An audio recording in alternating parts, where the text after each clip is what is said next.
Welcome, everybody, to the All Things Nerd podcast. We are sitting here with Hype, Lucky Bums, Scarecrow, Iketsu, and Butt Butters. Today on the All Things Nerd podcast, we will be discussing early access. Is it good? Is it bad? Or is it okay? Gentlemen, like that intro. what do you think about the early access program? Let's start with Butt Butters. Do you think that early access program is good, bad, or just okay? It has its perks to both sides. Can you elaborate on that?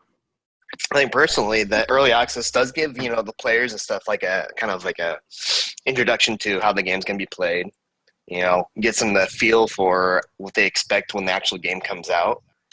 But then at the same time, it gives them, the advantage, I guess. Like for games instance, like freaking going to like multiplayer games like Call of Duty or Battlefield, right? Giving them early access to the game gives them advantage because they know what weapons probably will, be more powerful than others. Good spots to, go onto the map to find to camp or whatever if they do camp. They just have the advantage against other players who just pick it up once the game comes out. Yeah, you get an early insight on what to expect. Absolutely. Iketsu, what would you say is a negative aspect of the early access program, if you think there are any? Well, I mean, some that like honestly depends on the developer, but like some of the more lesser known ones could definitely just go up and abandon the game, and then there's no game anymore. It's just stuck in that. Yeah, I was gonna mention that, Daisy. Yeah, just kind of stuck in limbo. Yeah, I know a lot of games they have issues with that. There's been There's been some of the games that we played before. DayZ. What was that one game that you and me played, Nathan? Do you remember? It was like open world. It was post-apocalyptic. What, H1Z1? No. I can't remember the title. I can't remember the title. I'll have to probably just put it in the description of the video. But there's been some other games that I have played where they're pretty big and they have huge communities right before they start. And either it's kind of off topic, but it's either early access that I feel like ruins games sometimes, the program, because people might just get bored or there's just a lack of content during development, or pay to win. That's sometimes another issue during early access because the game's not even finished yet, but they're like, oh, we want you to buy these other things. And so people are just like, oh, no, and then they just dip. So which that leads to games crashing. Ark Survival Evolved pulled off what I think is one of the biggest sins and should not ever be allowed in early access ever, and that is releasing paid DLC while you're still under the confines of the early access program. That is just not okay. What do you think? I don't think anything should be paid for in early access other than the price tag for the game that you are purchasing. That's the only thing I think you should pay for. Does anybody disagree? No. I mean, one thing I wanted to mention was I think early access games is just a big money scam when it comes down to it. Why would you release a game? Yeah, it's a gamble, but developers know what they're doing when they're releasing the game. They're not stupid. I mean, if you're releasing a game and then just getting a bunch of money for it and they're going, oh, we'll finish it in 3 years. It's a huge money pit. I mean, like 90% of early access games fail, if you've noticed. Where I feel like, why can't developers just stick to betas, alphas, let you test out the game, pay a little bit of money if you want to, and then, grow with that. Why do they have to release the whole game on start when it's not even finished at all? Yeah, I think mainly the reason why is because, they probably don't have the funds to keep building onto the project. So that's why they have those, like, kind of schemes, you say, to pull in more money, is because they're trying to get more money in to keep building onto the project they have at hand. I mean, if nobody's going to try to buy, if nobody's going to, support the game, right, buy, stuff from in-game or whatever, or, buy DLC, whatever like that, then it kind of just halts the process of them being able to even, finish out the game and take it out of the whole early access beta phase or whatever. Well, it actually ties into my second question, which was I was going to ask for you and Nathan. Do you think early access is at fault for players not sticking with the games till full release, or do you think players just get bored playing what is essentially the same game before release? Because you guys have played The Forest with me, And so with that game, before it was just a open world survival game, and afterwards they added a story to the game because people really loved the game, so it added more playability. But the game's been out for development. They've been developing it for about 2 years, and so I feel like a lot of games like that are early access, they either lose their player base because of a lack of content, or people are just like, all right, I've been playing this game for 2 years. It's the exact same thing as what it's going to be when it's a full release version. So do you think people just get bored of the game because they're just not adding more content, or do you think it's just early access, people just play it too much early, and then when the game officially comes out, they're like, I've already played it before? I think yes and no on that situation, because I think it's just certain games and everything. Certain games, a lot more players want to keep playing, right? Like, freaking if you were to try to base a game off like The Forest or freaking going into like Destiny or something, right? Yeah. More people are going to flock to Destiny because at least they have their multiplayer system with them, right? And there's more stuff to kind of do, because a lot of people like the repetitiveness of just keep playing over and over and over, right? Killing other people, right? But The Forest, I mean, it's a freaking it's kind of like Minecraft, Yeah. But it's because they added the whole story to it while it's still in the early access phase, right? You play through it, you beat the game. Okay, well, what? I mean, there's nothing much to do now. I guess I could just build. It's just building, crafting, survival. But I was just like, if you want to just have like endless fun or endless mindless build up games, whatever, just play Minecraft. Like, yeah, I think you're taking a gamble every time you buy an early access game, like you were saying. So you're going to be 50-50 because personally, people know what they're doing when they're getting into it. Because if you notice, when you buy an early access game, let's say for DayZ, when I bought DayZ, it showed you this is early access. There's going to be glitches. There's going to be problems. It's not finished. So by you giving us your money, you're stating it's okay for us to put out something that's crap, and then we're going to fix it over the next 400 years till we get it done. So I don't know. I don't think that early access kills the fan base. I just think that people just realize that the game's not finished, and we don't want to wait forever for it to be finished. Yeah. Do you think just people get bored or burnt out then? I think yes and no. Oh, yeah. Because I mean, I think it's hard to keep people's attention, with just one game. If you play a game, you sit down, you play it for a year straight, you're gonna want something different, the next year. That's why they come out with a new Call of Duty every year. Or they come out with, people get bored and they put in tons. It's kind of like a MMO. You have hardcore MMO players who they come out with the new expansion every year, right? People like the first 4 or 5 months, they just pack all they can into the new expansion, and then there's there's nothing to do. We're just gonna sit here and wait for raids to come out or whatever. So I think it's like the same thing, You play it up to a point, and then it's like, oh, okay, well, I kind of got my money's worth, I don't know. I think it's definitely like the whole time frame too. Like if a game is in early access or in, the whole beta phase or alpha phase, whatever, right? For a freaking period of like longer than like a year, that's a problem. Yeah, obviously nobody's gonna want to stay around after that year and be like, okay, well, this game's never gonna get done. Let me go waste my time on something else. Yeah. Well, that's what I was asking because comparing early access to beta, I kind of feel like that's why console gamers do have the luxury of, or not really luxury, but I feel like a lot of console players stick with games longer than PC players. It's like I said, there's a lot of pretty much most games on PC are early access, and so a lot of people they've just been playing them. And unless you've been a console player and you just moved to PC, and the game had already been released, full release on PC, console players, you get to Call of Duty or Destiny, you get to pre-order the game, you play the beta, so you get to experience it early, but not enough where you're gonna get burnt out. And then with PC players, it's more like early access. You play it for a couple of years, either till the game just gets run into the ground, or it's full release, but people are already bored of it by then.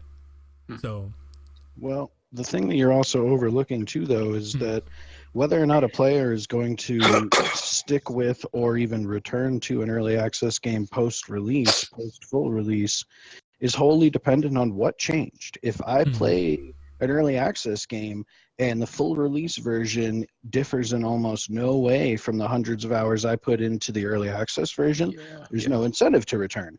And by all definition, by all fair definitions, I experienced the actual game. I experienced the full game. I just happened to do it earlier than everyone who waited.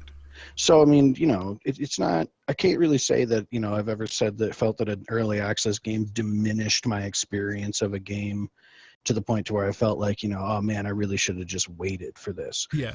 But I can say that a lot of the people who do wait may not get the full experience because of how many people nowadays are willing to jump into early access and experience it early. DayZ has ruined my childhood. So yeah, well, I'm never gonna buy another early access game now. It was either gonna be that or a rapey uncle. Okay, just count yourself lucky. Either or. So, that just got real. Yeah, DayZ touched me where it shouldn't have. I don't, buddy. Let it out. DayZ touched us all where it shouldn't have. I mean, speaking of early access, I mean, my other topic was going to be about PlayerUnknown's Battlegrounds anyways. The success story. Yes, but because of that is an early access game as well. When we're talking about games, people maybe being burnt out or there's a lack of content. If that's what's driving early access games to being good or bad. Battlegrounds, I feel like they're doing a lot of things right in early access.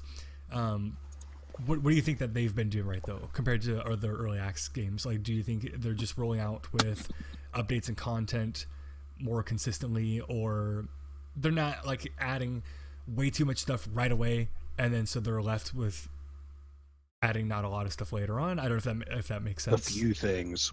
So, one, communication. For the love of God, talk to your fan base. They do a great job of it. Two, outline your goals and expectations, so that people can have reasonable expectations.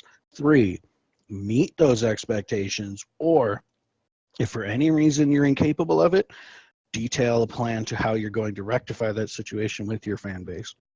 For every time something's gone wrong, there's been a fix, and there's been a fast fix. On top of that, there's been steady streams of content, and on top of that, there's been great communication about the upcoming content and the overall plan for the game going into the future. All of those things will help make a successful game, because if you're going to make a community-driven game like PlayerUnknown's Battlegrounds, what's the one thing you need? A community. How do you build a community? By talking with them and listening to them. Yeah. Yeah, and a lot of that, I mean, they've been doing every single one of those things. And especially when you compare that to a lot of games, especially like DayZ, like Nathan was saying, they really screw themselves over. And it's not really so much that Battlegrounds has more to offer towards content. I feel like it comes down to communication, and so they don't know what else to do. I feel like they just get lost, or it just gets run into the ground because they don't have communication with the community. So then the game is pretty much just dead. So then they just lose their community. Yep. So while we're on the subject of Battlegrounds, I know you play Battlegrounds, but unlike the few of us here who've put hundreds of hours into it, you yourself have only put a few hours in and don't hop on that often. Is there anything about the game that they could do going forward that would draw you in, or is there anything that they did that pushed you away? I mean, no, like I feel like the game itself is fine. Like, if it's fun, it plays well. It's just not my kind of game. But that's not their fault. Like, I think they've been doing a pretty good job. I mean, they run smoothly. I mean, aside from all the obvious crashes, but yeah, I know. Like, for what it is and where it is right now, it's I think it's in a pretty good spot. Do you think it should be the new standard that early access games are held to? I think it's a standard that every game should be held to. Because, like, remember the Division and how that fell off really. Oh boy, yeah. How that fell We off mentioned really it in our well. last podcast. Yeah. There's a game my that could bad. have used early access. I mean, I don't think early access could have helped it. I mean, Ubisoft still didn't listen to people till it was too late, and that was their main I don't problem. think Ubisoft ever listens to people. Of course not. That's why For Honor failed too. 95%, Oh God, yeah. or so they say. Totally. So this is for anyone then. What do you think of the new mechanics being added in PUBG that they showed off? It was during E3, wasn't it? The vault mechanic? Yeah, they had the vaulting. Like, how do you think the vaulting will change the pace or play style of the game? I think it'll give you a lot more tactical options. Mm-hmm. Really change the game in terms of how people will not only deal with campers, but how campers will deal with anti-campers. Oh yeah, it definitely makes you figure out a lot more escape routes. I think it will also help out, special moments like I had the other night. Remember when I was we were playing and I was in like the little church tower thing. I was trying to jump out the window and I couldn't. Oh, yeah. And you're like, little buddy, turn around. There's the entrance. And it's like, I think it will help out people who get like stuck in a house and you can like just vault out the window, Well, me and Lucky's were just playing earlier, and there's some roofs that are like a couple inches higher than the the jumping animation, and so you wouldn't be able to jump off it unless you actually are able to vault. Yeah, it'll really change. I feel like if the vaulting mechanic is introduced as well as it's appeared to be in that video, it will be major in the fact that it will change the way you have to approach the game world and change the way you have to view your surroundings, because no longer can you just look at it as you can't jump 8 feet in the air, I'm fine. Yeah. Or that, okay, so there's one way in, one way out of this house, because now all of a sudden, if there's 8 windows on the second floor, there is now, multiple new ways out of that house. It's 8 no ways longer, to escape. Yeah, it's no longer he's up there, we're watching the door, he has to come out this door. Yeah. So I mean, it'll really be a big game changer for a lot of people.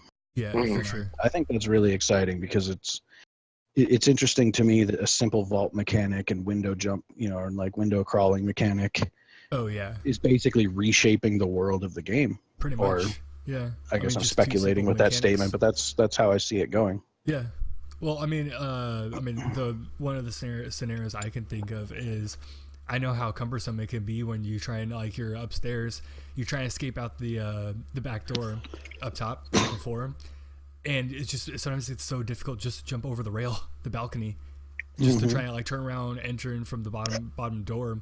If you vault, you can always just vault and then just 180 and then shoot whoever's in the doorway. So yep, those gaps in the walls. Yeah. Yep. What are some other mechanics then you guys would like to see added in PUBG? Slide into cover. I think destruction would be cool, kind of like Battlefield. Yeah, like if you throw a grenade at a wall, it will blow the wall off. Like, I don't know. I don't want it to turn into Battlefield because I like Battlegrounds the way it is. Yeah. But I just think it'd be cool if there was a little more destruction. Mm-hmm. Yeah, well, because I know they only have destruction for doors though. What was that? Yeah, I was about to say, like, I feel like the game kind of actually needs it. It'll give you like more, I don't want to say tactical options, but at least more some sort of option. Yeah. I feel like it would play more like Rainbow Six. I mean, how do you think that would play into Battlegrounds Luckies? I know you've played. I think your computer would catch fire if you tried to introduce destructible environments into the game already. I wouldn't be able to play anymore. A lot of people wouldn't. That would be very demanding. I like the idea. I think it'd be sweet, but I mean, you also got to figure too, like, what do you have at your disposal for destructible environments? I mean, frag grenades, sure, but on top of that, are you just going to sit there and shoot at a wall until your bullets finally break through? You have to keep in mind that we're currently discussing a game where you can't shoot through a half an inch thick piece of wood on a window because bullets don't penetrate wood. Yeah. What engine is the game on actually? Unreal. It is. Oh, okay. I think it's Unreal 4. This game is so hard to run. It's competing with Crysis 1 still. I can't believe it. What? Yeah. You stop that. You're dating yourself. You're just a grumpy old ball muncher. Why do you think PUBG is so popular, though, compared to all the other games that are out right now? All the popular ones. It took a lot of what people didn't like about H1Z1, arguably the second most popular Battle Royale game and the first most popular before PUBG. And it took a lot of what people didn't like, and it changed it and the way that they want what people wanted. Is the colon competing with this game at all? Oh, no. No, Oh, the calling, yeah. No, I'm not even sure that that's even a thing anymore. I don't think it's even play the calling. That fell off that fast. Oh, nobody plays it anymore. I don't think. If anybody still plays the calling, tell us about it in the comments section because I need to make fun of you. You know, I really think it's just it's not overly tactical and overly sim style like Arma 3 Battle Royale is, where it's just completely unforgiving. But it's also not, you know, some sort of rainbow unicorn mask wearing freaking spandex thong running around with a shotgun, you know, H1Z1 arcade nonsense either.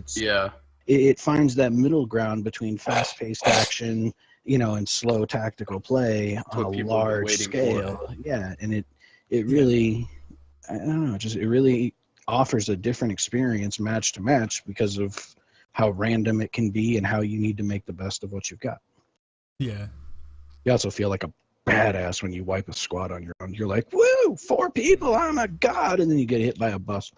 Or your own teammate. We're not going to talk about that, though. Yeah, thanks, Nathan. That was nice. Those are good shots, though, buddy. I got him. You're welcome. You wrecked me good. You know I got your back. No, you shot me in the front. Straight on. They were nice shots, though. All right, what do you? Okay, so this is my last question that I actually had for the podcast, though. I mean, if you guys have anything else added, though. But what do you think of the new zombie mode that will be added in PUBG? Do you think it'll slow down development and cause the game to be split into 2 separate games like H1Z1 with 2 development teams, or I hope no? not. No, I don't really think it's going to be that big of an issue. I think it's kind of an afterthought thing that they're just kind of tacking on for fun because it was easy. People like zombies, people like shooting zombies, and people like zombie-style games. And, I mean, if the world and weapons and everything is already made and all you had a player model for zombies, why not? For all we know, the zombies mode might also only be restricted to custom games. There might not be match-made service for it. So, yeah. You know, I mean, they haven't really talked about it enough. I think it would be cool if they had the zombies, but I always want to see Capture the Flag. I think that would be fun. I think that would be interesting. Because I feel like zombies, I love zombies. I mean, any game that has a zombie in it, I'm pretty much going to have my hands on it. But I feel like it's definitely something that is not so much overrated, it's just overdone. Like, everybody does. Like, every game that you see is just like, zombies! And you have it from Call of Duty every year as well, pretty much. So it's just zombies. I feel like, like Nathan said, if you added other game modes like Capture the Flag or, you know, something else, I feel like you'll add a lot more fun to it. I'm ready for Nazi unicorn robots, but I don't know. We'll wait for that. I thought this is about video games, not fetishes. Oh, man. Don't make fun of me. Don't make fun of me. Oh, man. What do you think, Devin? What? Do you think it would slow down development? Seriously. If the game. That's why I asked him. I knew he wasn't paying attention. I don't know. It depends because, like, you know, because zombies are like a huge, you know, thing, you know, in the world today, right? It's just like the fan base for zombies is really, really big, you know, considering you got like The Walking Dead out there who people love. You got zombies with Call of Duty and stuff that people love as well. Like, just zombie games in general are really, really popular among, you know, the community. So maybe, and maybe, you know, it's going to work out well if they were to try to go in that direction, maybe. But maybe making it more into like a separate game mode, right? Yeah. That would work. If they had only dedicated servers for that, it'd be interesting. Yeah. But I don't know. It just really depends because I think it depends on how they incorporate the whole zombies into the game. What are they going to do? Make it more like H1Z1, where they have zombies just walking around. You have to be careful of too. Yeah. Or, you know, make it more of like, okay, so once you kill the person, right, they come back as a zombie. Yeah, and now you have to be careful of them. You know. I'm hoping that's actually what it is. I'm hoping it's just an infection mode rather than just another. Because then it's going to make the game seem like it's another DayZ/H1Z1 if it's just zombies out in the world with the whole blue wall and everything. It would just make it another one of those random games. So But that was all my questions I had. Did you guys have anything else to add to the podcast though? No, I've got nothing. That was it. You got anything, Nathan? No. Alrighty. I think we're looking good. All right. Well, that was the end of the podcast, guys. If you guys have any suggestions or you guys had anything you guys want to talk to, add on to this podcast, just comment down below the video. We'll be coming Nathan likes eating fried testicle balls. Yes, that too. That'll be in our next podcast. As opposed to fried testicle frisbees, I guess. Now we have to do a podcast on this. We have questions. We need answers. All right, guys. Thanks for listening. We'll see you guys later. Devin's Japanese. That's not. Wait, what? See you guys. Now the whole world knows you're Japanese.